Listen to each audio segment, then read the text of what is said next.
penampilan nomor urut 05.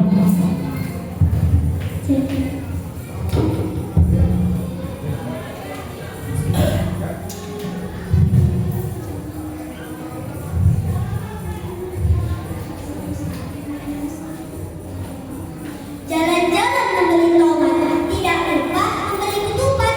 Jika ingin mendapat rahmat, coba salam dengan semangat. Assalamualaikum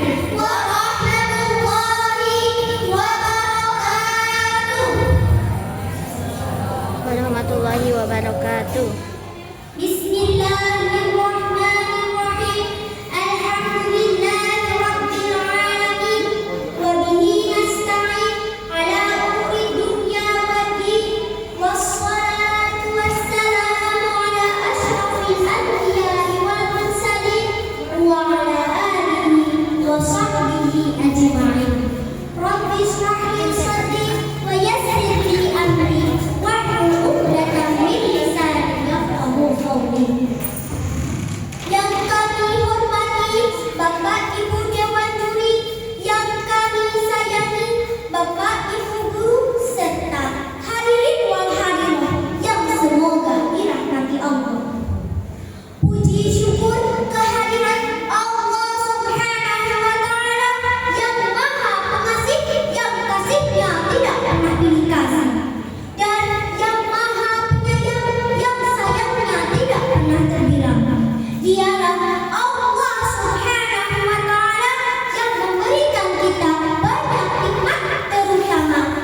Hadirin rahimakumullah.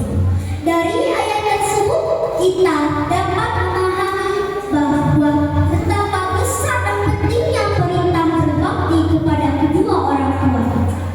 Dalam ayat ini Allah Subhanahu wa taala menyandingkan perintah berbakti kepada kedua orang tua setelah perintah mentauhidkannya. Seakan-akan Allah berpesan bahwa kedudukan orang tua adalah yang tertinggi setelah hak Allah Subhanahu wa taala. Bahkan ridha orang tua merupakan ridha penentu Allah Subhanahu wa taala. Sebagaimana sabda Rasulullah sallallahu alaihi wasallam, "Ridallahu fi ridal walidain wa sukhtullahi fi sukhtil walidain." Keriduan Allah ada pada keriduan orang tua, kemurkaan Allah ada pada kemurkaan orang tua. Hadis riwayat Tirmidzi. Bapak, Ibu Dewan Juri serta hadirin wal hadirat yang berbahagia, marilah kita berusaha sekuat tenaga untuk terus berbakti kepada kedua orang tua kita. Di antaranya dengan cara menuruti perintah orang tua, tidak membangkang, tidak bandel, membantu pekerjaan orang tua di rumah, berbicara dengan baik dan sopan, serta tidak menyakiti hati mereka walaupun hanya sekedar ucapan maaf. Yang paling penting, kita harus rajin beribadah serta senantiasa mendoakan kedua orang tua kita setiap waktu. Untuk itu, mari kita mendengarkan sebuah lagu tentang patuh kepada kedua orang tua. Jangan berkata kasar yang dapat menyakiti perasaan orang tua. Selalu berkata baik, sopan dan juga santun pada yang lebih tua. Taat patuh kepada perintahnya, nasihatnya didengar. Jangan kau katakan ah, jangan ditunda-tunda. Segera laksanakan ridha Allah Ta'ala ada di orang tua. Jangan lupa doakan orang tua. Hadirin rahimakumullah. Demikianlah yang dapat kami sampaikan. Semoga Allah Subhanahu wa taala menjadikan kita anak-anak yang saleh dan salihah, yang mampu menjaga amanah orang tua dan mampu mengangkat derajat mereka baik di dunia maupun akhirat kelak. Amin ya rabbal alamin. Sebagai penutup, mari kita berdoa untuk kedua orang tua kita. Allahumma firli wa liwalidayya warhamhuma kama rabbayani shaghira. Ya Allah, ampuni dosaku dan dosa-dosa orang tuaku. Sayangilah ayah dan ibuku seperti mereka menyayangiku di waktu kecil. Wassalamualaikum warahmatullahi wabarakatuh. Waalaikumsalam warahmatullahi wabarakatuh.